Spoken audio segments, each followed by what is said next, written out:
تحت 4 توابيت من غير الصدريه بتاعتهم. ال4 توابيت دول مش عايز اقول عشان محدش يتخض، دول 4 انبياء.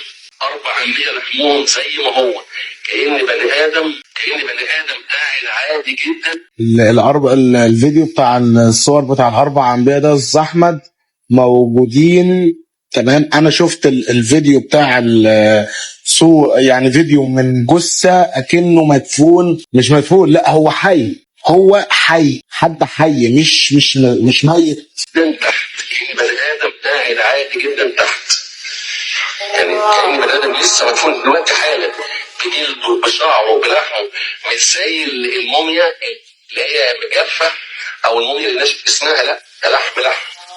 4 تماثيل لانبياء، وفي تحت 15 عمود، جنب كل عمود تابوت.